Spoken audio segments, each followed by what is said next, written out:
நல்ல தகப்பனே, இந்த மன மகிழ்ச்சி காலை நேரத்தில் ஒரு சமூகத்தினராய் நாங்கள் வந்திருக்கிறோம். கர்த்தர் எங்களோடு கூட இடம்பெற்று பேசுகிற ஆண்டவரே, பரிசுத்த ஆவியானவர் எங்களுக்கு உதவியாய் அனுப்ப வேண்டுமா எங்களை தாழ்த்துகிறோம். ஆண்டவரே, நாங்கள் புரிந்து கொள்ள, ஆண்டவரே, நாங்கள் உங்கள் சமூகத்தினராய் எங்கள் இதயத்தை ஊற்றிவிட, கற்றுக்கொள்ள, அபியாசப்படுத்த, ஆண்டவரே, விசேஷமான பரிசுத்த ஆவியானவர் மாத்திரமே எங்களுக்கு துணையாக இருக்கட்டும். மனுஷர்களை அல்ல ஆண்டவரே, மனுஷர் பேசுகிறதை அல்ல கேட்க நாங்கள் இந்த இடத்துக்கு வந்தது. ஆண்டவரே, உங்கள் வார்த்தைகளை கேட்பதற்காக மாத்திரமே இந்த இடத்துக்கு வந்திருக்கிறோம். நாங்கள் வெறுமையாய் செல்லக்கூடாது ஆண்டவரே. பரிசுத்த ஆவியானவர் எங்களுக்கு துணையாய் தாரும். பேராக்லீட்டா எங்களுக்கு உதவி செய்ய எங்களுக்கு துணையாய் தாரும். ஆண்டவரே, நீர் பேசும். ஆண்டவரே, எங்கள் இருதயத்தை திறந்து வைத்திருக்கிறோம். இயேசுவின் மூலம் ஜெபிக்கிறோம் நல்ல பிதாவே. அல்லேலூயா.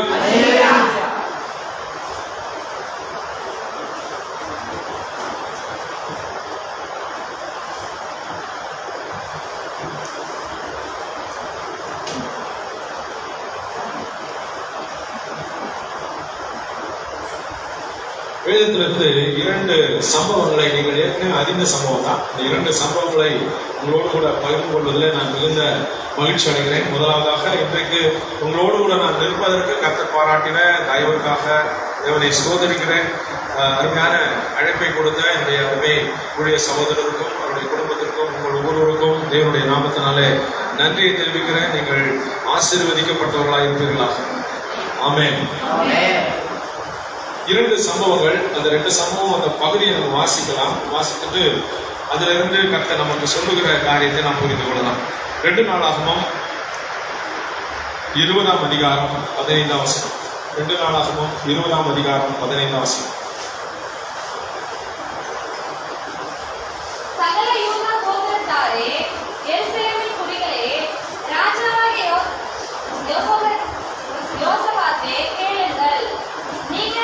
அந்த ஏராளமான கூட்டத்திற்கு பயப்படாமலும் கலங்காமலும் இருங்கள் என்று கர்த்தர் உங்களுக்கு சொல்லுகிறார். இந்த யுத்தம் உங்களுடையதல்ல, தேவனுடையது. 16 17 வரைக்கும். நாளைக்கு நீங்கள் அவர்களுக்கு விரோதமாய் போங்கள். இதோ அவர்கள் சிஸ் என்னும் மேட்டு மலையை வருகிறார்கள். நீங்கள் அவர்களை எருவேல் வனாந்தரத்திற்கு எதிரான பள்ளத்தாக்கின் கடையாந்தத்திலே கண்டு சந்திப்பீர்கள். இந்த யுத்தத்தை பண்ணுகிறவர்கள் நீங்கள் அல்ல, யூதா மனுஷரே, எருசலேம் ஜனங்களே, நீங்கள் தடுத்து நின்று கர்த்தர் உங்களுக்கு செய்யும் ரட்சிப்பை பாருங்கள். இன்னொரு வசனத்தை நம்ம வாசிக்கலாம். இது ஒரு சம்பவம். இந்த சம்பவத்தை பார்க்க போறோம். இன்னொரு சம்பவம், யாத்திரையாகமம் 14ஆம் அதிகாரம் 14ஆம் வசனம்.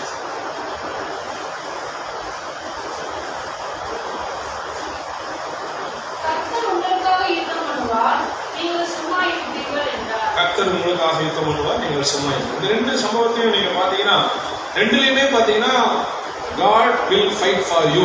The battle is not yours, it's God's. அல்லேலூயா. யுத்தம் கர்த்தருடையது. யுத்தம் கர்த்தருடையது. அப்ப பிரச்சனையை மட்டும் நான் சந்திக்கிறேன், யுத்தம் கர்த்தருடையது அப்படின்னு சொல்லப்பட்டிருக்கிறது. பாருங்க, இந்த இடத்துல 2மே யுத்தம் உங்களுடையது அல்ல, தேவனுடையது.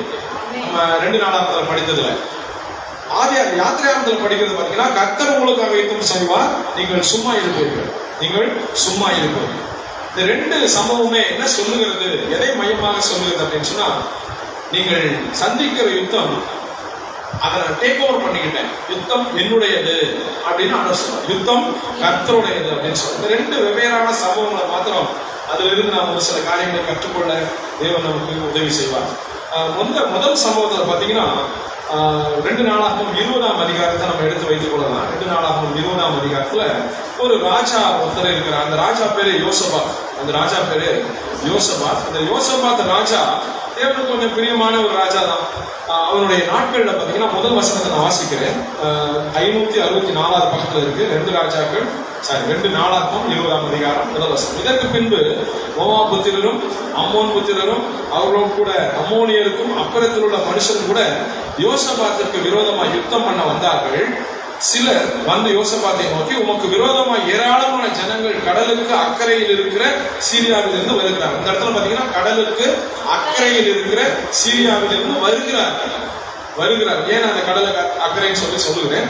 சீரியாவில் இருந்து வருகிறார்கள். இதோ அவர்கள் எங்கேதியாகிய ஆசசோம் தாமாரில் இருக்கிறார்கள் என்று அறிவித்தார். வந்து முற்றுகை போட்டு விட்டார்கள். இப்ப இவங்க கிராஸ் பண்ணி போகணும்னா அவர்களை மேற்கொண்டு தான் தாண்டி போகும். இப்ப பிரச்சனை எங்கே இருக்கிறதுன்னு சொன்னால் இவர்களுக்கு எதிராக இருக்கிறது. பிரச்சனை எதிராக இருக்கிறது. எங்க இருந்து வந்திருக்கிறாங்க அப்படின்னு சொன்னா அவர்கள் கடலுக்கு அக்கறையில் இருந்து சீரியாவில் இருந்து வருகிறாங்க. கடலுக்கு அந்த பக்கத்துல இருந்து இந்த பக்கம் வந்திருக்கிறாங்க. இவங்களுக்கு எதிராக இருக்கிறாங்க. இப்ப பிரச்சனை இவர்களுக்கு எதிராக இருக்கிறாங்க. எதிராக இருக்கக்கூடிய பிரச்சனையை இவங்க எப்படி சந்திக்கிறாங்க அப்படின்னு சொன்னா ரொம்ப பயந்துதான் இருக்கிறாங்க. நிறைய நேரங்கள்ல பாருங்க, நாம் அமைதியா இருப்போம், பிரச்சனை எதிராக வரும். நாம் சும்மா தான் இருப்போம், பிரச்சனை கடந்து நமக்கு நேராக வரும். அந்த ரெண்டு சம்பவங்கள்லையும் ஆண்டவர் என்ன சொல்ல போகிறாருங்கிறத நம்ம பார்க்கலாம். இந்த இடத்துல பாத்தீங்கன்னா யோசபாத் ஒரு நல்ல தேவனுடைய மனுஷனா இருக்கிறான்.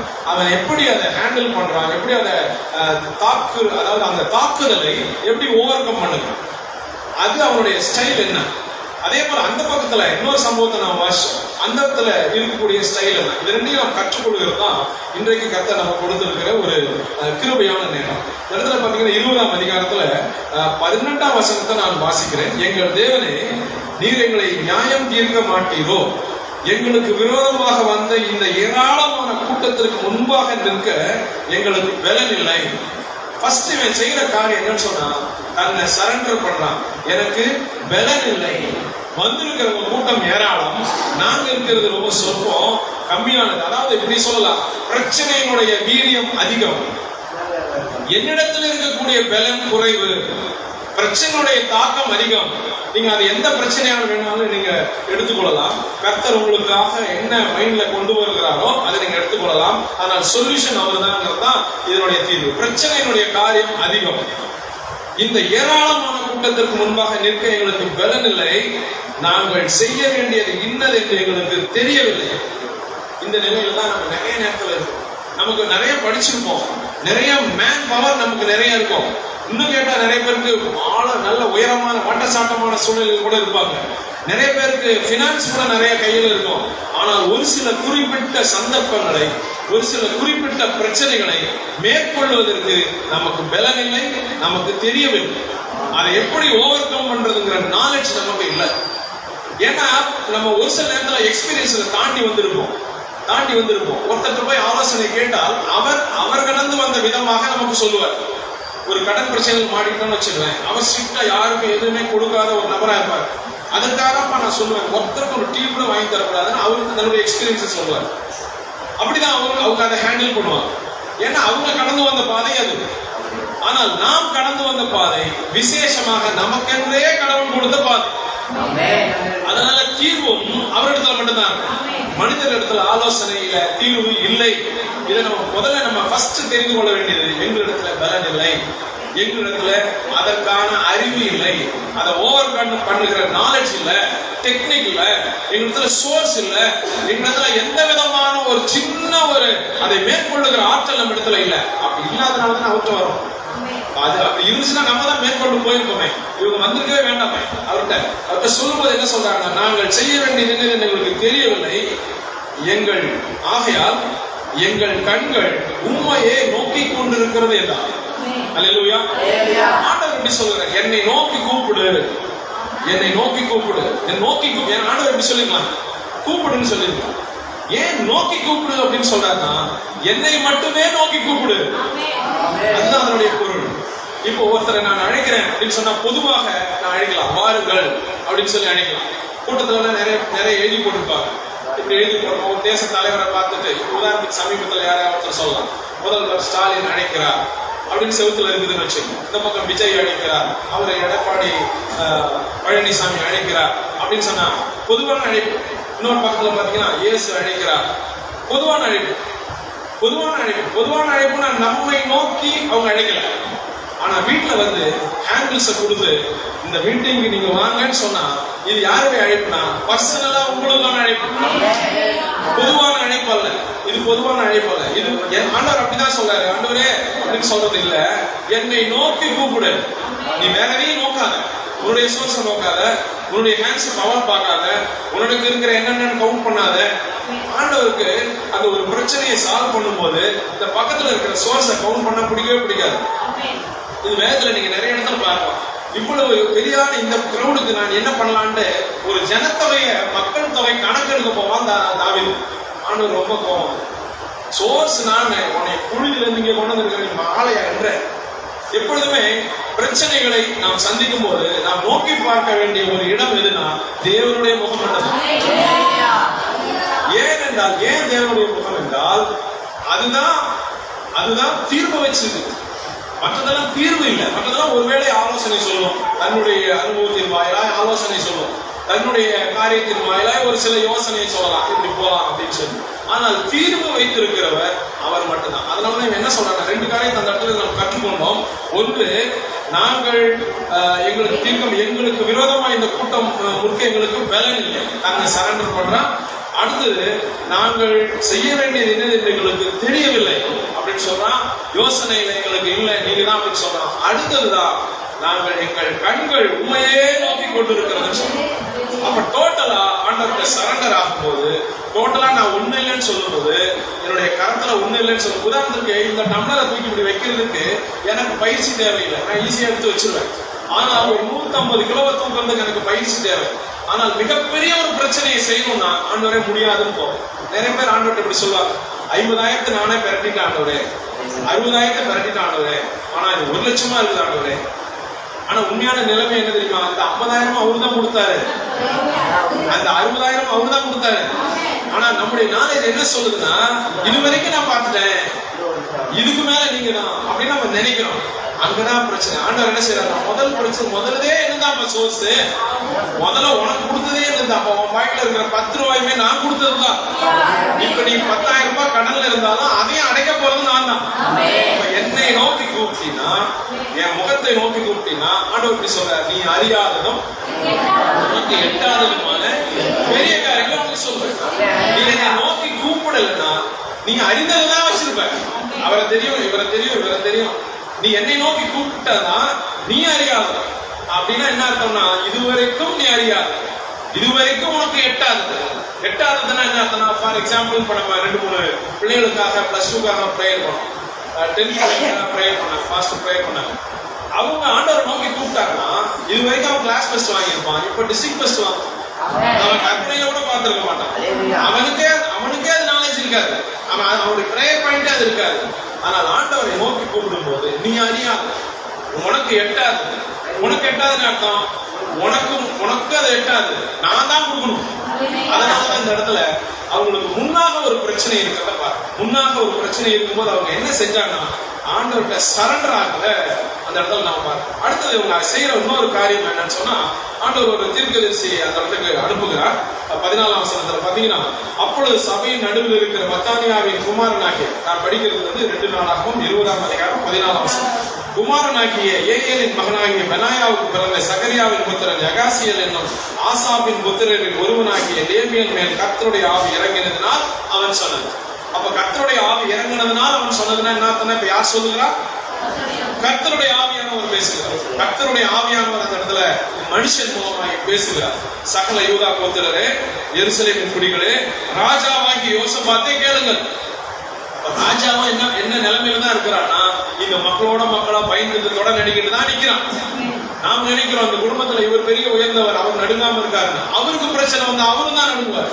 காரணம் என்னன்னா, மனுஷன் பணமோ அந்தஸ்தோ பதவிகளோ பிரச்சனைக்கு விடுதலை தருவதே இல்லை. அது ஒரு டெம்பரரி சொல்யூஷனா இருக்கும். ஆனால் பெர்மனண்டான சொல்யூஷன் யார் தருவானா, யுத்தத்தை நடத்துகிறவர் தருவார்.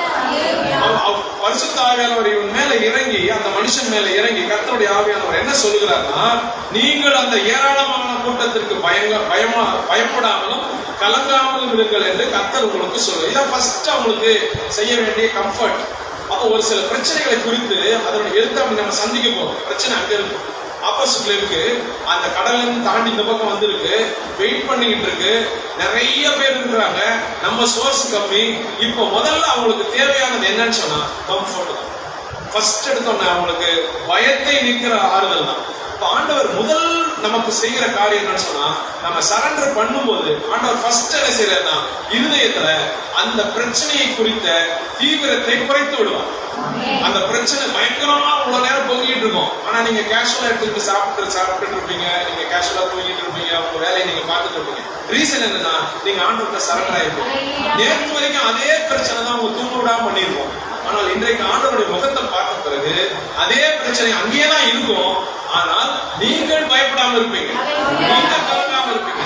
அப்ப இருதயத்துல இருக்கக்கூடிய பயத்தையும் கலக்கத்தையும் முதல்ல நீக்கிறது தான் ஆண்டவருடைய ஃபர்ஸ்ட் ஒர்க். பிரச்சனை தீர்ந்துறாரு, பிரச்சனை அங்கதான் இருக்கு, இந்த மக்கள் ஓடிடல, அங்கேயேதான் இருக்கிறாங்க. ஆனால் நடக்கிறது என்ன சொன்னா, நீங்கள் அந்த கூட்டத்திற்கு, ஏராளமான கூட்டத்திற்கு பயப்படாமலும் கலங்காமலும் என்று கர்த்தர் சொல்கிறார். ரீசன் என்ன தெரியுமா? ஏன் பயப்படாதீங்க? இந்த யுத்தம் உங்களுடையது அல்ல. இந்த யுத்தம் உங்களுடையதா தான் நீங்க கலங்கலாம். இவ்வளவு நாள் இந்த யுத்தம் உங்களுடையது, நீங்க கலங்கறதுல மீனிங் இருக்கு. ஏன்னா யுத்தம் உங்களுடையது, பிரச்சனை உங்களுடையது. இப்ப பிரச்சனை உங்களுடையது இல்ல. ஏன் தெரியுமா? நீங்க என் மேல தூக்கி வச்சிட்டீங்க, பிரச்சனையை சரண்டர் பண்ணிட்டீங்க. இப்ப பிரச்சனை பூரா என்னுடையதாக மாறிவிட்டது.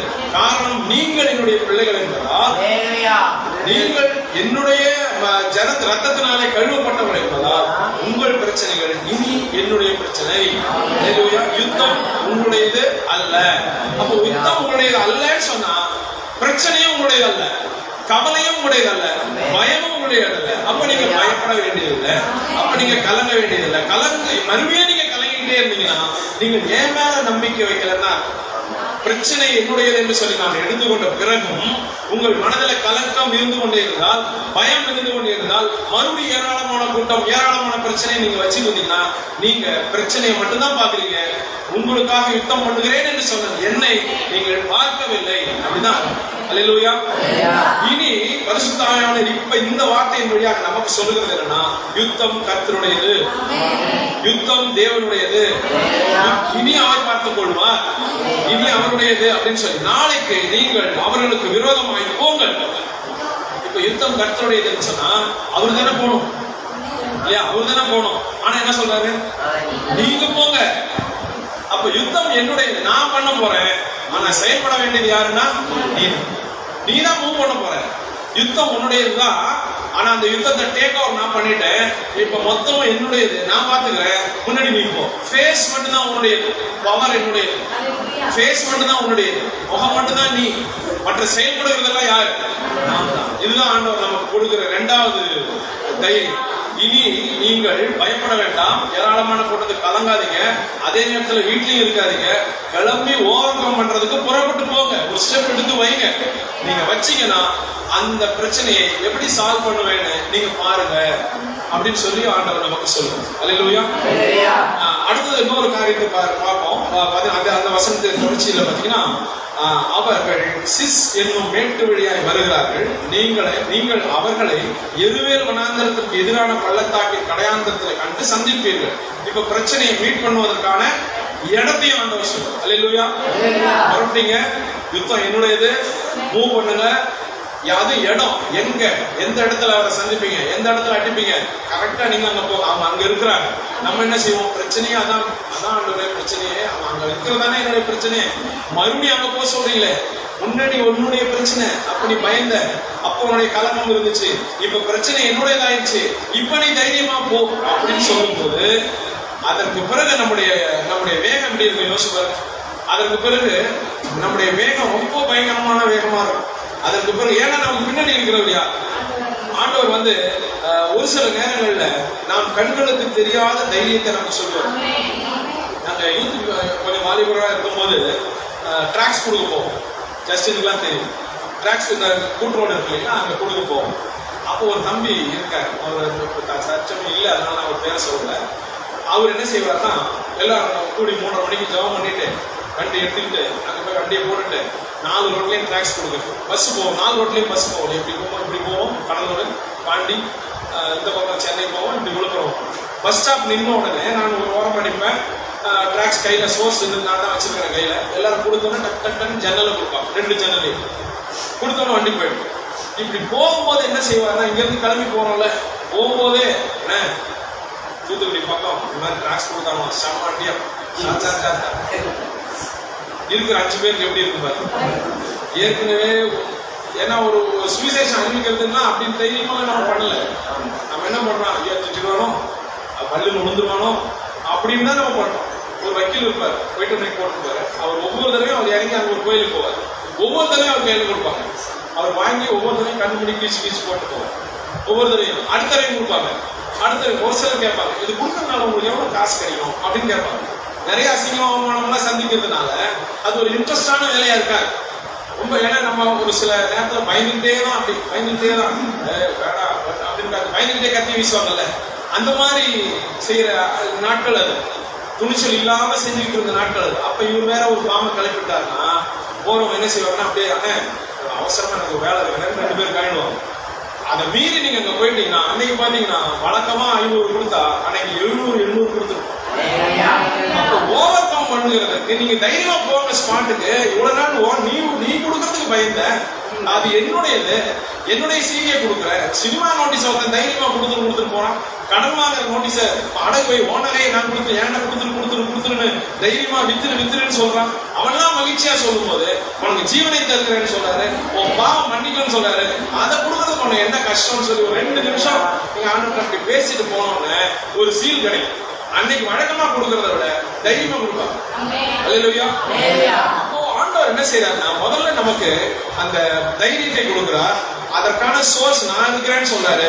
அடுத்து மீட்டிங் பாயிண்ட கொடுக்குறாரு.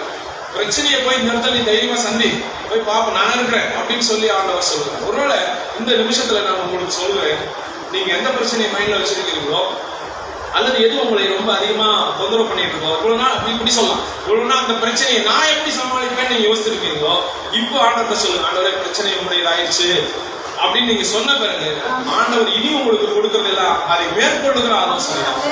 இனிமே உங்களுக்கு பயப்படுகிற ஆலோசனை இல்லை.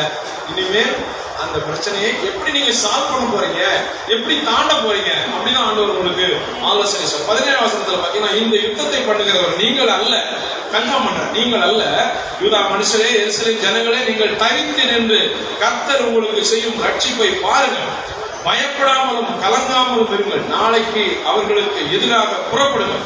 இப்ப அவங்க அங்க இருக்கிறாங்க, நீங்க ஆப்போசிட்டா அவங்களுக்கு எதிராக புறப்படுங்கள். கர்த்தர் உங்களோட கூட இருக்கிறார்.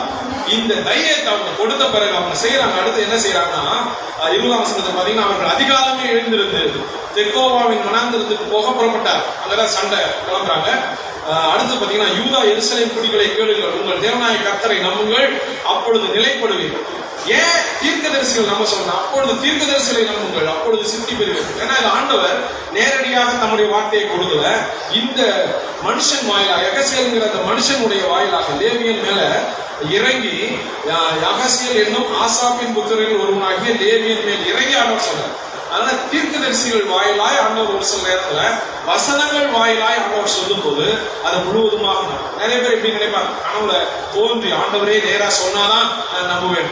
அப்படி இல்லை. ஆண்டவர் என்ன செய்யறாங்க, வசனங்கள் வாயிலா, இதுவும் தீர்க்க தரிசனம் தான். இந்த தீர்க்க தரிசனத்துக்கு எதிராக அப்படின்னு சொல்லி நம்ம பார்க்கிறோம்ல, இந்த தீர்க்க தரிசனம் நமக்கு சொல்றது நம்ம தைரியம். அதனாலதான் நம்ம இதை குறித்து தைரியமாய் நம்ம செய்வோம். ஆண்டவர் இன்றைக்கு நமக்கு சொல்றாரு. என்ன எப்படி அவங்க டெக்னிக் அடுத்து பண்ணாங்கன்னா, 21ஆம் வசனத்துல பாத்தீங்கன்னா, ஜனத்தோட ஆலோசனை பண்ணி பரிசுத்தமுள்ள மகத்துவத்தை துதிக்கவும். இப்ப என்ன செஞ்சுட்டாங்கன்னா, ஜெயிச்ச மாதிரி, போர் நடந்த மாதிரி பிரைஸ் பண்ண ஆரம்பிச்சிட்டாங்க. இவங்க டுவர்ட்ஸ் ப்ராப்ளத்தை சந்திக்க தான் போறாங்க அந்த இடத்துக்கு. ஆனால் எப்படி போறாங்கன்னா, பிரைசிங்கோட போறாங்க. இவ்வளவு நாள் துக்க முகம், இவ்வளவு நாள் கண்ணீர், இவ்வளவு நாள் பயம், இவ்வளவு நாள் ஒரு மாதிரி ஏராளமான கொடுத்து நாங்க என்ன செய்யறதுன்னு யோசிச்சாங்க. ஆண்டவரை நோக்கி பார்த்த பிறகு, ஆண்டவர் கொடுத்த உத்தரவாதத்திற்கு பிறகு இவங்களுடைய வாழ்க்கை முறுமுறுப்புல இருந்து பிரைசிங்கா மாறிடுச்சு, துதியினுடைய மாறிடுச்சு. முறுமுறுப்புக்கு பதிலாக துதியினுடையாக மாறிவிட்டது. அப்ப எப்ப தேவனுடைய பிள்ளைகளாய் நாம் மாறி முழுவதுமாக அவரை சார்ந்து கொள்கிறோமோ, முறுமுறுக்கு பதிலாக துதியினுடைய மாறும். நம்முடைய கசப்பு, வைராக்கியம், அவன் மேல இவன் மேல இருக்கிற எரிச்சல் எல்லாம் விலகிடும். இப்ப ஒன்லி பிரைசிங், முன்னாடி போய்கிட்டே அவங்கள முன்னாடி நிறுத்துகிறார். ஆயுதம் அணிந்தவர்களுக்கு முன்பாக நடந்து போறாங்க. அப்ப பிரைசிங் முதலையும், இரண்டாவது அதற்கான வெப்பன்ஸ், இரண்டாவது அதற்கான காரியங்களை கொண்டு வருகிறார். அவர் கிருபை என்றும் உள்ளது என்ற கர்த்தரை பாடவும் நிறுத்தினார். அதனால நான் சொன்னேன், புது கிருபைகள் தினம் தினம் அவருடைய கிருபைகள் என்றும் உள்ளது. நேற்றுக்கு நாங்க பயந்தோம், அப்ப அவர் கிருபை இருந்துச்சு. இன்றைக்கு நாங்க மேற்கொள்ள போறோம், அப்போ அவர் கிருபை இருக்கு. நேற்று பயந்த போது எங்களை தேற்றினதற்கு அவர் கிருபை உதவி செய்தது. இன்றைக்கு பிரச்சனையை நேரம் சந்திக்கிறதுக்கான வெற்றிக்கு அந்த கிருபை உதவி செய்தது. அந்த கிருபை எங்களை ஒருவேளை தேற்றி இருக்கலாம். இந்த கிருபை எங்களுக்கு வெற்றியை தருகிறது. அல்லேலூயா. இந்த கிருபை அவங்க பாடி பாடி முன்னாடி போக போக அவர்கள் பாடி துதி செய்ய தொடங்கின போது அங்க என்ன நடக்குதுன்னா, யூதாவுக்கு விரோதமாய் வந்து பதிவிருந்த அம்மோன் புத்திரரும் மோவாபியரையும் சேயீர் மலை தேசத்தார் ஒருவருக்கு ஒருவர் விரோதமாக எழும்ப பண்ணினதுனால் அவர்கள் வெட்டுண்டு விழுந்தார்கள். இவங்க பாடியே மேற்கொண்டுட்டாங்க. அல்லேலூயா. முதல்ல பாட்டு, இரண்டாவது சேனை. சேனைக்கு வேலையே இல்லை, பாட்டே வைத்தது அவர்களுக்கு வேணும். அங்கேயே அவங்க ஆஃப், டோட்டல் ஆஃப். அடுத்தது இவங்க போய் அடுத்தது இவங்க செய்ய வேண்டிய வேலை என்னன்னு சொன்னா, அவன் விட்டு போனதெல்லாம் 3 நாள் கொள்ளையடிக்கணும். அல்லேலூயா. இவங்க எதிர்பாராத ஒண்ணு, இவங்க பயந்துகிட்டு இருந்தாங்க. இப்ப எப்படி மாறிடுச்சுன்னா அப்படியே தலைகளா மாறிடுச்சு. அதனாலதான் நான் சொன்னேன், என்னை நோக்கி கூப்பிடு, நான் முகத்திற்கு வந்து நீ அறியாததும் உனக்கு எட்டாததும். நிச்சயமா உங்களுக்கு எட்டாதது. இவங்க என்ன பண்ணாங்கன்னா, நம்ம போர்ல ஜெயிக்கணும், இல்லைன்னா அவங்க அப்படியே கலைஞ்சு அந்த பக்கம் ஓடிடணும்னு அவங்க வேணுனாங்க. ஆனால் ஆண்டவர் என்ன செய்யறாருன்னா, டோட்டலா சூழ்நிலையை மாத்துகிறார், எல்லாத்தையும் மாத்துகிறார். ஒரு சிலருக்கு நம்ம இப்படி யோசிப்போம், இந்தந்த வழி இந்தந்த வழி இந்தந்த வழி அப்படின்னு சொல்லி ஆண்டவர் சொன்னா, இந்த வழி எல்லாத்தையும் ஆண்டவர் தள்ளிட்டு 10 வழி சொன்னீங்கன்னா 11வது வழியில உங்களுக்கு உதவி செய்யும்.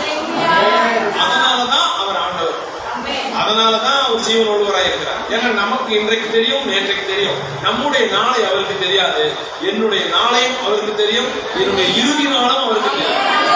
அதனால அவருடைய கரத்துல இதை நம்ம விடும்போது நம்ம மேற்கொள்ளுகிற எல்லா காரியங்களையும் நம்ம பார்க்கலாம். அடுத்து பாத்தீங்கன்னா, அந்த இடத்துல பாத்தீங்கன்னா யூதா 24ஆம் வசனம், யூதா மனுஷன் வனாந்தரத்துல சாம கூட்டண்டில வந்து அந்த ஏராளமான கூட்டம் இருக்கும் திக்கை நோக்குகிற போது, இதோ அவர்கள் தரையில விழுந்து கிடக்கிற பிரேதங்களாய் கண்டார்கள், ஒருவரும் தப்பவில்லை. எல்லாம் மிகுதியான 25 கடைசி பகுதியில் பாத்தீங்கன்னா, அவர்கள் எடுத்துக்கொண்டு போகக்கூடாது இருந்தது. அவங்க எல்லா பொருள் அதெல்லாத்தையும் 3 நாள் அவர்களை கொள்ளையிட்டார். 4ஆம் நாளிலே பெராக்காவிலே கூடினார்கள். அங்கே கர்த்தருக்கு ஸ்தோத்திரம் செலுத்தும்.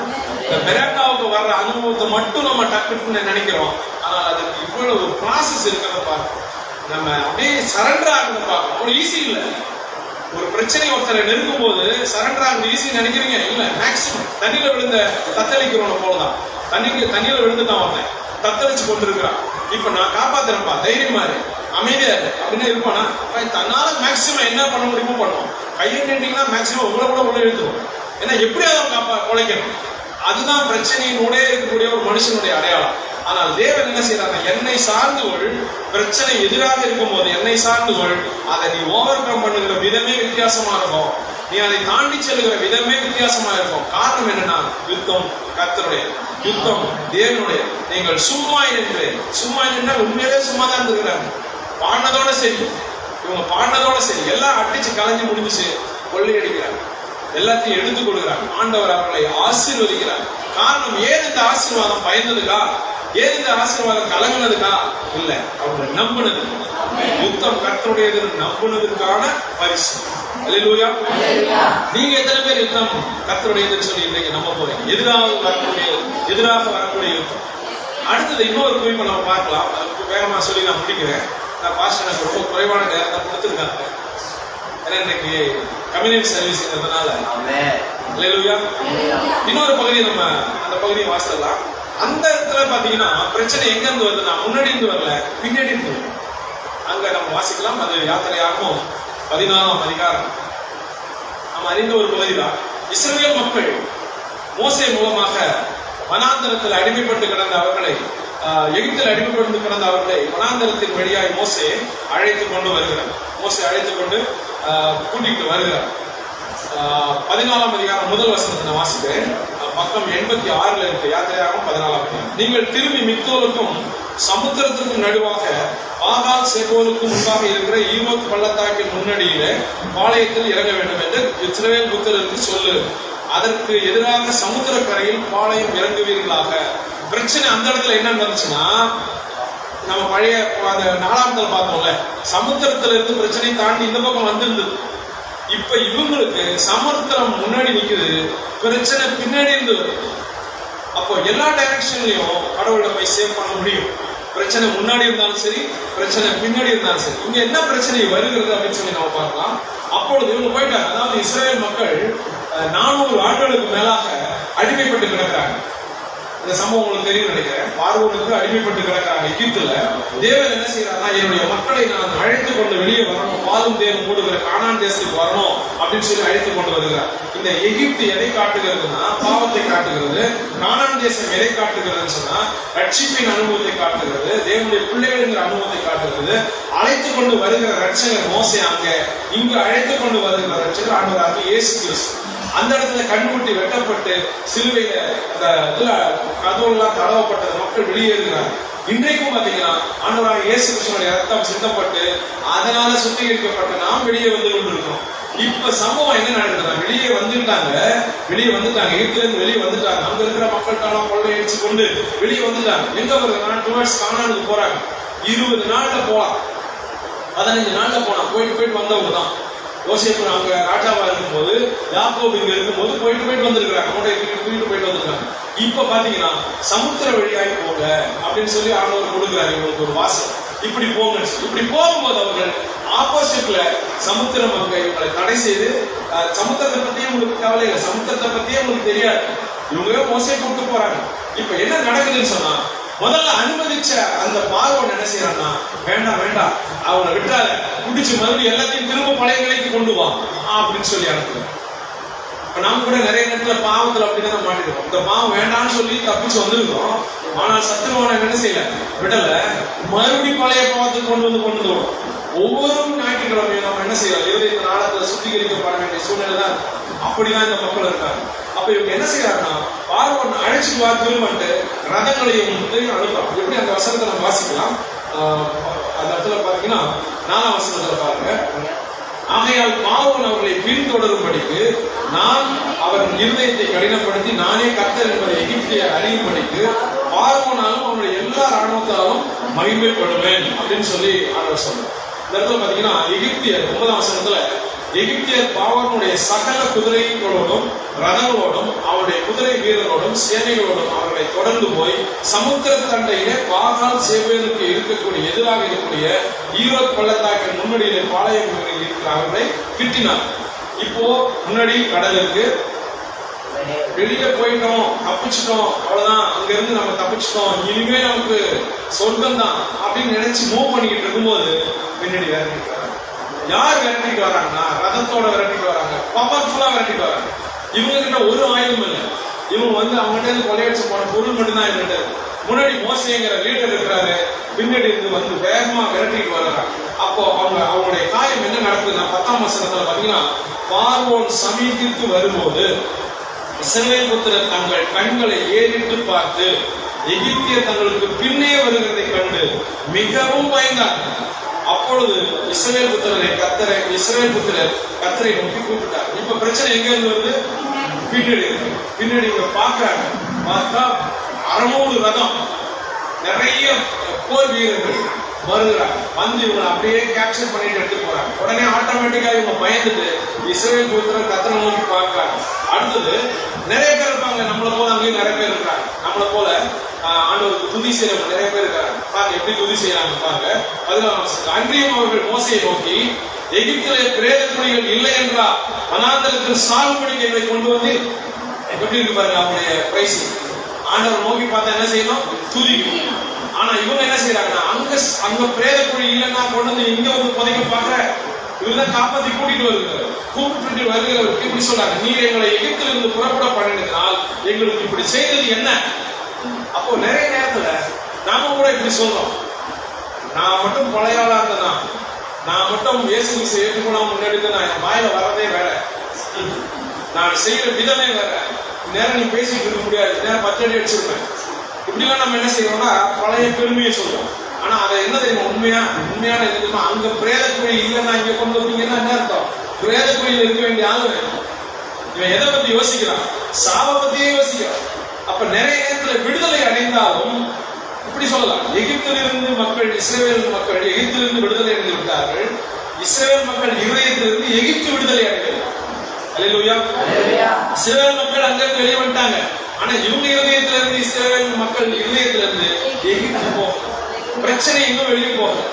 ஒரு செகண்ட் அப்படி திரும்பி பார்த்தோம்னா 600 ரதத்தை பார்த்தோம்னா மிரட்டான், அங்க இருக்க சாபத்துல இங்க கொண்டு வந்து ஏண்டாவது மாதிரி பண்றேன்னு மோசேக்கு விரோதமா பேசுறாங்க. அப்ப மோசேக்கு ஆண்டவர் என்ன சொல்றாங்க, நாங்கள் எங்கள் எகிப்தில இருக்கும்போது நாங்கள் எகிப்திற்கு வேலை செய்ய எங்களை சும்மா விட்டுவிடும் என்று சொன்னோம் அல்லவா, நான் அப்பே சொன்னல, பேசாம அவங்க மேலே பாரியா, நாங்க அங்க பாட்டு ஜம்முன்னு கொண்டுட்டு சாப்பிட்டுட்டு அழகா வைக்கல பொறுக்கி நாங்களே பொறுக்கி செங்கல் சுட்டுட்டு இன்பமாய் சந்தோஷமாய் 40 ஆண்டுகளும் அடிமை வாழ்க்கையை வாழ்ந்தோம் அல்லவா, எங்களை ஏன் கஷ்டப்பட்டு கொண்டு இந்த மாதிரி கொண்டு வர என்று சொல்லி அடிமை வாழ்க்கையை குறித்து பாவத்தை குறித்து சந்தோஷப்படுகிற நம்ம விட்டு வந்த பாவத்தை குறித்து ஒரு சில நேரம் யோசிச்சு பார்ப்போம். நம்ம ஒரு சில நேரத்துல எத்தனை சினிமா பார்த்து காலேஜ் நாட்கள்ல சந்தோஷமா யோசிச்சு பாருங்க, அது பிரேத குழி. எத்தனை கிளாஸை கட் பண்ணி சினிமா பார்த்துருப்பேன், எவ்வளவு மகிழ்ச்சியா இருந்தேன் அப்படின்னு நீங்க யோசிச்சீங்கன்னா அது பிரேத குழி. இன்னைக்கு யோசிச்சு பார்த்து நாங்க இல்ல அடிமை வாழ்க்கை சந்தோஷமா இருக்குன்னு யோசிக்க வைக்கிற சத்துருவனுடைய டெக்னிக். அடிமை வாழ்க்கை சந்தோஷமா இருக்கு ஏன்னா இங்க பாத்தீங்கன்னா பிரச்சனை வருது. அப்ப விடுதலை அடைந்த வாழ்க்கையில பிரச்சனை வந்தாலே அடிமை வாழ்க்கை சந்தோஷம் என்பதை சத்துரு ஒரு டெக்னிக்கா நமக்கு யூஸ் பண்ணலாம். ஒரு சில நேரத்துல நீங்க பழைய வாழ்க்கையை குறித்து இயேசு கிறிஸ்துவை அறியாத போது இருந்த வாழ்க்கையை குறித்து அப்படி வாழ்கிறவருடைய வாழ்க்கையை குறித்து நீங்கள் பெருமையாக யோசித்தால் ஆண்டவர் நமக்கு சொல்லுகிற காரியம் என்ன தெரியுமா? ஆண்டவர் சொல்லுகிற காரியம், அப்பொழுது மோசே ஜனங்களை நோக்கி பயப்படாதீர்கள், நீங்கள் நின்று கொண்டு இன்றைக்கு கர்த்தர் உங்களுக்கு செய்யும் ரட்சிப்பை பாருங்கள். இன்றைக்கு காண்கிற எகிப்தியரை இனி என்றைக்கும் காண மாட்டேன். ஆண்டவர் சொன்னதை அப்படியே செஞ்சாரு, அப்படி செஞ்சாரு. நீங்க பார்க்க போறோம். இன்றைக்கு பார்க்கிற எகிப்தியரை நீ பார்க்கவே மாட்டேன். எகிப்தியர் பெருமையா அவர் சொல்லிட்டு இருக்க அங்க நாங்க அப்படி அங்க பாருங்க, அங்க பாத்தீங்கன்னா வனாந்தரத்திலே சாகரத்தை பாருங்க, எகிப்தியருக்கு வேலை செய்கிறது எங்களுக்கு நலமா இருக்குமே சொன்னான், பெருமையா சொன்னான். இங்க வந்து சாப்பிட்டு அங்க நீ அங்க பார்த்தவனே இனிமேல் லைஃபுக்கும் பார்க்க மாட்டேன். எவ்வளவு ஒரு பெரிய ஆசீர்வாதம். பிரச்சனையை நாம் என்ன எப்படி சந்திக்கிறோங்கிறதா ஆண்டவர் நம்மை பார்க்கிறார். ஆண்டவர் பிரச்சனை உலகத்துல எல்லாருமே பிரச்சனை இருக்கு, யாருக்கும் பிரச்சனை இல்லை. 2 வயசு பையன் குழந்தை கூட இதுக்கு மேல பேசினா டென்ஷன் ஆயிடுறாங்க. 2 வயசு பையனை கூட எப்படி இருக்கு, நான் டென்ஷன் கோபம் எரிச்சல். யாருக்கும் பிரச்சனை இல்லை, எல்லாருக்கும் பிரச்சனை இருக்கு. ஆனா தேவனுடைய பிள்ளைகள் பிரச்சனையை எப்படி அட்ரஸ் பண்றாங்க, எப்படி பிரச்சனையை ஃபேஸ் பண்றாங்க, அதுதான் ஆண்டவர் பார்க்கிறார். ஆண்டவர் சொல்றாரு, ஆண்டவர் இப்படி சொல்றாரு, பயப்படாதீங்க, நீங்கள் நின்று கொண்டு இன்றைக்கு கர்த்தர் உங்களுக்கு செய்யும் ரட்சிப்பை பாருங்க, நின்று பாருங்க, நான் யாருங்கிறத பாருங்க அப்படின்னு சொல்லி ஆண்டவர் சொல்லிட்டு நீ இன்னைக்கு பார்க்கிறவங்க இனிமே எப்போதுமே பார்க்க மாட்டேன். இன்று பார்க்கிற எகிப்தியரை என்றைக்கும் காண மாட்டேன். எவ்வளவு பெரிய ஆசீர்வாதம் தான். உண்மையிலே அவங்க பார்த்தாங்கன்னா உண்மையிலே பார்க்கல. அடுத்தது பாத்தீங்கன்னா கர்த்தர் உங்களுக்காக யுத்தம் பண்ணுவார், நீங்கள் சும்மா இருக்கு. ஆங்கிலத்தில் என்ன சொல்லிருக்குன்னா God will fight for you, you hold your peace. நீங்கள் சமாதானத்தை தரித்துக் கொள்வீர்கள். அல்லேலூயா. ஆங்கிலத்தில் அப்படி சொல்லியிருக்கு, நம்ம தமிழ்ல சும்மா இருப்பீர்கள் சொல்லியிருக்கு. ஆனால் ஆங்கிலத்தில் பாத்தீங்கன்னா you hold your peace. New Kings James version ஒரு வெர்ஷன் இருக்கு, இங்கிலீஷ் சும்மா பாருங்களேன். you hold your peace. கர்த்தர் உங்களுக்காக யுத்தம் பண்ணாலே சமாதானம் உங்களுடைய. கர்த்தர் உங்களுக்காக யுத்தம் பண்ணா மறுபடியும் நம்ம கலக்கத்தை வச்சுக்கிட்டோம்னா அவர் யுத்தம் பண்ணல என்ன அர்த்தம் இருக்கு? அவர் நமக்காக யுத்தம் பண்ணுகிறார் என்றால் அடுத்த வினாடி சமாதானம் நம்முடைய பரிசு, அடுத்த வினாடி துதி நம்முடைய ஆடை, அடுத்த வினாடி தேவன் மேல் வைக்கிற விசுவாசம் நம்முடைய பலன். அதனாலதான் கர்த்தருக்கு பயப்படுகிற, கர்த்தருக்குள் மகிழ்ச்சியா இருப்பது உங்கள் பலன். கர்த்தருக்குள்ள நம்ம எப்பெல்லாம் மகிழ்ச்சியா இருக்கணுமோ, கடவுள் பார்த்து பாருங்க அந்த தைரியம் இருக்கிறோம், இப்படிதான் ஒரு களி கூடுதல் இருக்கிறோம், அப்ப நம்ம தேவனுக்குள்ளாய் களி கூடும் போது அதுதான் நம்முடைய ஸ்ட்ரென்த். அந்த ஸ்ட்ரென்த்தை தான் சத்துரு என்ன செய்யறான்னா விளக்க பார்ப்போம். கர்த்தருக்குள்ள பயப்படுறத கொண்டு வருவோம். அவர் செய்ய மாட்டார், செய்யறதுல இவ்வளவு நாள் செஞ்சிருப்பார்ல, இவ்வளவு நாள் பார்த்துருப்பார்ல, இவ்வளவு உன்னை அனுபவிக்க விட்டுருப்பாரா பாரு, அவர் இல்ல நம்பாத தேவையில்லாம அப்படின்னு சொல்ல நம்முடைய பலன் கூறுகிறது. நம்முடைய பலன் கூறுக நாம் சோர்ந்து போகிறோம், இருதயம் உடைந்து போகும், இருதயத்தை ஊற்றி விடுவோம், தேவையில்லாத யோசிப்போம், தகாத முடிவுகள் எடுப்போம். கர்த்தருக்குள் மகிழ்ச்சியா இருக்க வேண்டும் என்றால் ஆண்டவர் சொல்றது முழுவதுமாக நம்ம. அப்பொழுது கர்த்தர் மோசையை நோக்கி மோசையிட்ட சொல்லி பேச சொல்றார். அங்க தீர்க்கதரிசியை கூட்டு பேசினால இங்க பாருங்க, நீ என்னிடத்தில் முறையிடுகிறது என்ன? புறப்பட்டு போங்கள் என்று இஸ்ரவேல் புத்திரருக்கு சொல்லு. அல்லேலூயா. அங்கேயும் பார்த்தோம், நாளைக்கு நீங்கள் புறப்பட்டு போங்கள், யுத்தம் என்னுடையதா இருந்தாலும் மார்ச் டுவர்ட்ஸ் என்ன ப்ராப்ளமோ அதை நோக்கி போ. இப்ப இவங்க போகணும்னு சொன்னா, இங்க போகணும்னு சொன்னா அப்படி கடல் செங்கடல் பழக்கம் இது வரைக்கும் அவங்க பார்த்ததே இல்லை. செங்கடல் வந்து பழக்கம்ங்கிறத மோசைக்குமே தெரியாது. இந்த கையில ஒரு கோல் இருக்குல்ல, இந்த கோல் எதுக்குன்னே அவனுக்கு இவ்வளவு நாள் தெரியாது. இப்பதான் அண்ணன் என்ன சொல்றாருன்னா, உன் கோலை 16ஆம் வசனத்துல உன் கோலை ஓங்கி உன் கையை சமுத்திரத்தின் மேல் நீட்டி சமுத்திரத்தை பிளந்து விடு. இப்ப பிரச்சனை பின்னாடி விரட்டிட்டு வந்து இவங்களுக்கு ஓடுறதுக்கு இடம் வேணும், இவங்களை தப்பிக்கிறதுக்கு இடம் வேணும். இப்போ ஆண்டவர் இவங்க எதை குறித்து பயப்படுறாங்க? சமுதிரத்தை குறித்து பயப்படுறாங்க. எதை குறித்து பயப்படுறாங்க? பின்னாடி ரதத்தை குறித்து பயப்படுறாங்க. எதை குறித்து பயப்படுறாங்க? பவர்ஃபுல்லான பார்வோனை குறித்து பயப்படுறாங்க. அப்ப இவங்க என்னெல்லாம் பயப்படுறாங்க அப்படின்னு ஆண்டவர் லிஸ்ட் எடுக்கிறார். முதல்ல சமுதிரம் இருக்கா, அதனாலதான் நீ ஒரு மாதிரி யோசிச்சுட்டு இருக்கிற. வெறும் தலையாச்சுன்னா ஆண்டவர் நோக்கியே பார்த்து பிச்சு ஓடிருக்கோம். இந்த 2 காலம் பின்னாடி இங்க பிச்சிருக்கோம். அவ்வளவு பிச்சு பயங்கர ஃபாஸ்டா ஓடிருக்கோம். அதான் ஒருத்தர் கேட்டார், நீங்க எவ்வளவு வேகமா ஓடுவீங்க? அதுக்கு அவர் சொன்னாரா, மிரட்டுற நாயை பொறுத்தது. என்னுடைய ஸ்பீடு எதை பொறுத்தது? மிரட்டுற நாயை பொறுத்தது. நம்முடைய ஓட்டம் அப்படிதான். பிரச்சனையை பார்த்து பிரச்சனை எப்படி பேச பண்ணுவீங்க? பிரச்சனையை பொறுத்தது. பிரச்சனை எப்படி விரட்டுதோ அப்படி பேசிட்டு போ. இங்க கடல் இருக்கு, உங்களுக்கே புதுசு. மோசையே புதுசு. மோசை என்ன செய்யறாருன்னா, நீ எடுத்து கையை கோல நீட்டு அப்படின்ற போது கேள்வி கேட்காம நீட்டுறாரு. நீட்டி சமுத்திரத்தை பிளந்து விடு. அப்பொழுது இஸ்ரவேல் புத்திரர் சமுத்திரத்தின் நடுவாக வெட்டாந்தரையில போவார்கள். இப்போ பிரச்சனை பின்னாடி வந்து போது பாருங்க, எகிப்தியர் உங்களை பின்தொடர்ந்து வரும்படி நான் அவர்களுக்கு. அடுத்தது பாத்தீங்கன்னா 19ஆம் வசனம். அப்பொழுது இஸ்ரவேலின் சேனைக்கு முன்னாக நடந்த தேவதூதனானவர் விலகி அவர்களுக்கு பின்னாக நடந்தார். இவ்வளவு நேரம் முன்னாடி லீட் பண்ணிட்டு போனவர் பிரச்சனை எங்க இருக்கு? பின்னாடி இருக்கு. அப்ப அவர் டிரான்ஸ்பர் ஆகி உடனே எங்க வர்றாருன்னா பின்னாடி வர்றாரு. அந்த வசனத்துக்கு ஒரு ஒத்த வசனம் பார்க்கலாம். யாத்திரையாம் 13ஆம் அதிகாரம் 21ஆம் வசனம் பாருங்க. அவர்கள் இரவும் பகலும், அதுக்கு முந்தின வசனம், வழி நடக்கக்கூடும்படி கர்த்தர் பகலில் அவர்களை வழிநடத்த மேக ஸ்தம்பத்திலும் இரவில் அவர்கள் வெளிச்சம் காட்ட அக்னி ஸ்தம்பத்திலும் அவர்களுக்கு முன் சென்றார். இவ்வளவு நேரம் எப்படி போனாரு? முன் சென்றார். லீட் பண்ணி போனவரு பிரச்சனை வந்த உடனே லீட் பண்றதை நிறுத்திட்டு ப்ரொடெக்ஷனுக்கு வரார், சேவ் பண்ண வருகிறார். அப்போ ஆண்டவர் ஒரு மேய்ப்பரை போல முன்னாகவும் கொண்டு செல்லுவார், நம்மை பின்னாகவும் நடி நடத்துவார். அல்லேலூயா. ஏன்னா யுத்தம் அவருடைய பிரச்சனை அவர் சந்திக்கிறேன்னு வச்சுட்டா முன்னாடி தானே அவர் போவாரு. பிரச்சனை பூரா பின்னாடி தான் வந்துட்டு இருக்கு. உடனே ஆண்டவர் டிரான்ஸ்பர் ஆகி பின்னாடி வராரு. பாருங்க, பரிசுத்த ஆவியானவர் என்ன செய்யறாருன்னா பின்னாடி வர்றதை நம்ம பார்க்கணும். தேவதூதனானவர் விலகி, தூதனானவர் அப்படின்னு வேதத்துல நம்ம பார்க்கிற இடங்கள்ல எல்லாம் பாத்தீங்கன்னா அது இயேசு கிறிஸ்துவை ரெப்ரசென்ட் பண்றதை நம்ம பார்க்கலாம். அவர்களுக்கு முன்னிருந்த மேகஸ்தம்பம் விலகி அவர்களுக்கு பின்னே நின்றது. இது என்ன செய்யுதுன்னா, அந்த மேகஸ்தம்பம் இஸ்ரவேல் மக்களுக்கும் எகிப்தியருக்கும் நடுவாக இருக்குது மேகஸ்தம்பம். அவங்களுக்கு எப்படி தெரியுதுன்னா 20ஆம் வசனத்துல பாருங்க, அது எகிப்தியரின் சேனை இஸ்ரவேல் சேனை கிராமம் முழுவதும் ஒன்றோடு ஒன்று சேராதபடி அவைகள் நடுவில் வந்தது. அந்த வசனத்தை நான் வாசிக்கிறேன் பாருங்க, கொஞ்சம் கவனிங்க. எகிப்தியருக்கு அது மேகமும் அந்தகாரமாய் இருந்தது, இஸ்ரவேலருக்கு அது இரவை வெளிச்சமாக்கிட்டு. அல்லேலூயா. ஒரே காரியம், ஒருத்தருக்கு இருட்டா தெரியும், ஒருத்தருக்கு வெளிச்சமா தெரியும். இந்த ஆண்டவருடைய வசனம் உங்களுக்கு எனக்கு வெளிச்சமா தெரியும், உங்களுக்கும் இருக்கும் பிரச்சனையை கொண்டு வந்து உங்களுக்கு இருட்டா தெரியும். இதை நம்பிதானே அவங்க வீணா போனான்னு அவங்க சொல்லுவாங்க, என்ன இருட்டா இருக்கு. இதை நம்பிதானே சேமிச்சிருக்கிறேன் நம்ம சொல்லுவோம். ஒரே காரியம் தான், ஒருத்தருக்கு லைட்டு, ஒருத்தருக்கு டார்க். இது பாசிபிளானா இன்றைக்கும் பாசிபிள். இன்றைக்கும் இது இருக்கு. இன்றைக்கும் பாருங்க, எவ்வளவு படிச்சவங்க, எவ்வளவு உயர்ந்த இடத்துல இருப்பாங்க. இதெல்லாம் சும்மாங்க.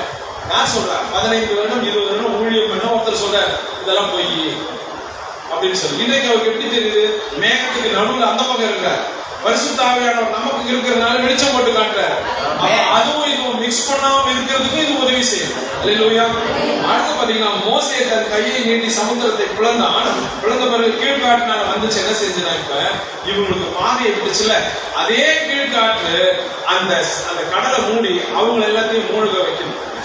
20ஆம் வசனத்துல 23ஆம் வசனத்துல, அப்பொழுது எகிப்தியர் அவர்களை தொடர்ந்து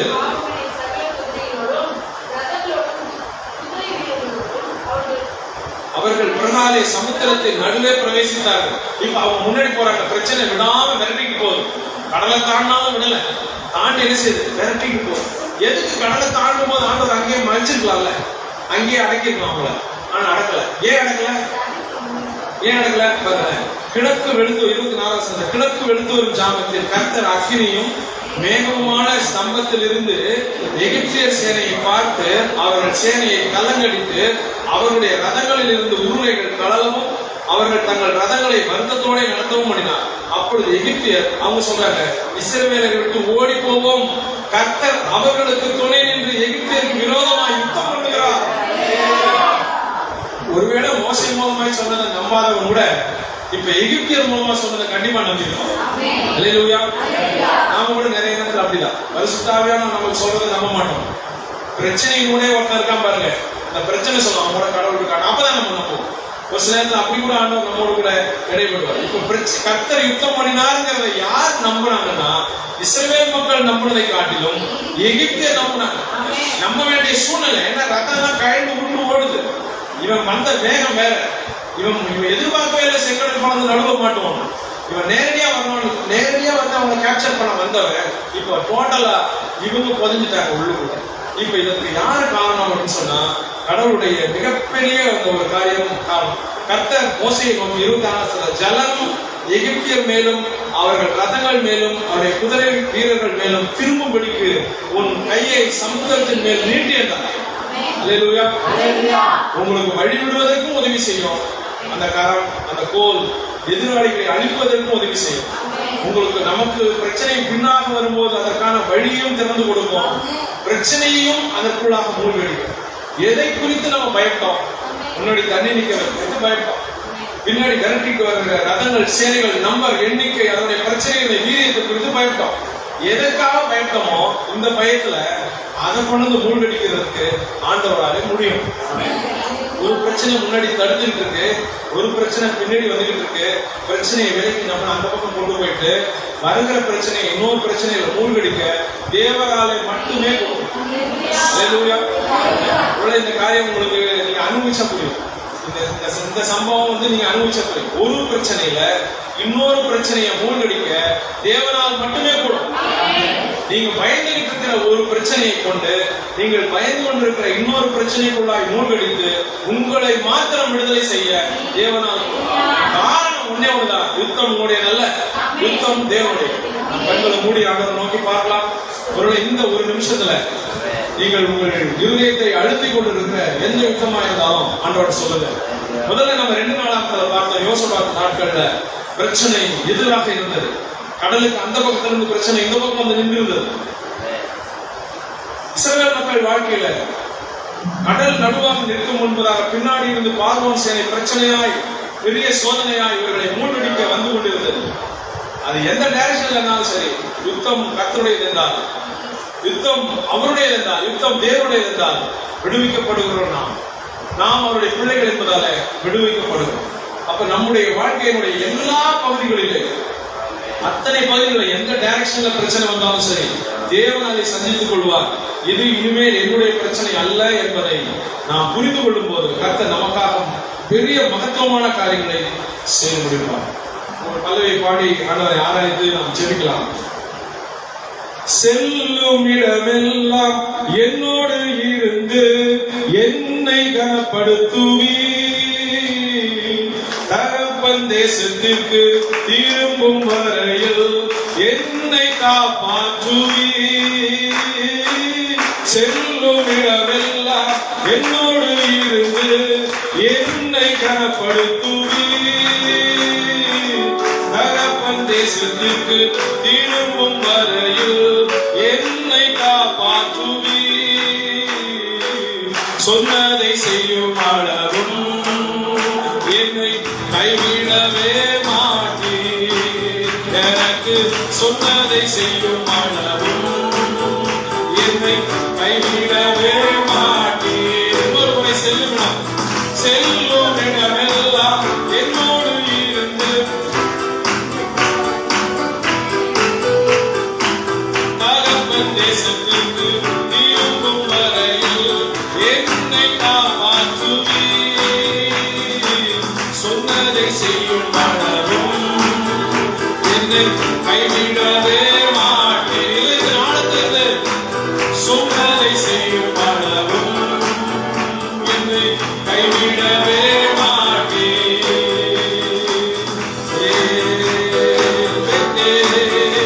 இது வானத்தின் வாசல், ஏசையா ஆசீர்வாதத்தின் வாசல்.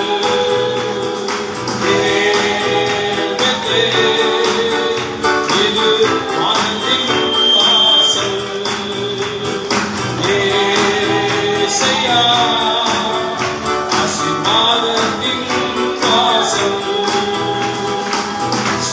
சொன்னதை செய்யும் அளவில் என்னை கைவிடவே மாட்டீர். எனக்கு சொன்னதை செய்யும் அளவில் என்னை கைவிடவே மாட்டீர். இதயத்தின் ஆழத்திலிருந்து சொல்லுங்க, யுத்தம் உடையது, யுத்தம் கர்த்தருடையது.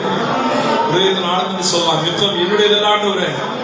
நான் உமது பிள்ளை ஆன பிறகு, உமது சுதந்திரர் ஆன பிறகு யுத்தம் என்னுடையதல்ல. நான் சும்மா நின்று அதை பார்த்துக் கொள்ள, சும்மா நின்று வெற்றியை சுதந்திரித்துக் கொள்ள, சமாதானத்தை சொந்தமாக்கிக் கொள்ள எனக்கு உதவி செய்யும். பிரச்சனை முன்னாடி இருந்தாலும் சரி, என்னை துரத்தி கொண்டு வருகிற பின்னாடி இருந்தாலும் சரி, நன்மையும் கிருபையும் தொடர்தான் நீங்க செய்ய போறீங்க. எனக்கு முன்னாக நீதியின் சூரியனாய் இருந்து நன்மையும் கிருபையும் தொடர செய்ய போறீங்க. சொன்னதை செய்யும் அளவும் என்னை கைவிட போவதே இல்லை. நல்ல தகவலே, இந்த மனமகிழ்ச்சியின் காலை நேரத்துல, இந்த பரிசுத்த நாளுடைய காலை நேரத்துல 3ஆம் மாதத்தை நாங்கள் நல்ல ஒரு தைரியத்தோடு கர்த்தருக்குள் மன மகிழ்ச்சியா இருப்பதை எங்கள் பலன் என்று யுத்தம் நீர் பார்த்துக் கொள்ளுங்க என்கிற தைரியத்தோடு நாங்கள் துவங்க எங்களுக்கு உதவி செய்கிறோம். எங்களுக்கு இருக்கிற பயத்தை நீங்க போடுங்க. நாங்கள் சரணராகணும். உங்க சமூகத்தினராக எங்களுடைய எல்லா காரியங்களையும் நாங்கள் அர்ப்பணிக்கிறோம். இழந்து போன அத்தனை நாங்கள் பெற்றுக்கொள்ள, எல்லாத்தையும் நாங்கள் மீட்டுக் கொள்ள எங்களுக்கு உதவி செய்யும். இந்த நல்ல திருச்சபை கருத்துக்குள்ளாய் கொண்டு வருகிறோம். அருமையான ஊழியக்காரருக்காய் நன்றியோடு ஸ்தோத்திரிக்கிறோம். ஒரு பிரயாசங்களை கர்த்தர் வாய்க்கை செய்கிறார். அநேகரை நீதிக்குட்படுத்துகிற பணியிலே கர்த்தர் இன்னும் வல்லமையாய் பயன்படுத்த வேண்டுமா என்று தாழ்த்துகிறோம். அருமையான மனைவி பிள்ளைகளை ஆசீர்வதிப்பீராக. 10வது எழுதுகிற மகனை கர்த்தர் நீர் ஆசீர்வதியும். என்னை நோக்கி கூப்பிடு, நான் உனக்கு உத்தரவு கொடுத்து நீ அறியாததும் உனக்கு எட்டாதமான பெரிய காரியங்களை அறிவிப்பேன் என்கிற வார்த்தையின்படி பிள்ளை நன்றாக உழைத்து படிக்க கர்த்தர் உதவி செய்கிறார். +2 எழுதுகிற பிள்ளைகளை கூட உங்கள் சமுதிரராய் கொண்டு வருகிறோம். பெயர் சொல்லி ஜெபித்த ஒவ்வொருவரையும் விசேஷ விதமாய் கர்த்தர் ஆசீர்வதிக்கிறார்.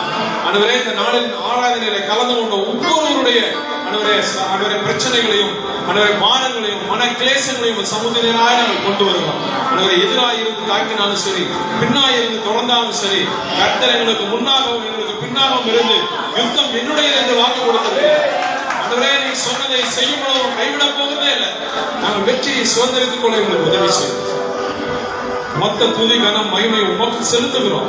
உங்களை ஆசீர்வதித்து வழிகளுக்கு வேண்டுமாய் நாங்கள் கேட்கிறோம். இப்பொழுதும் கர்த்தருடைய பந்தியில நாங்கள் ஒரு உற்சாகமாய் கலந்து கொண்டு உதவி செய்கிறோம். இயேசு கிறிஸ்து மூலம் ஜெபிக்கிறோம் நல்ல பிதாவே. ஆமென், ஆமென். அல்லேலூயா.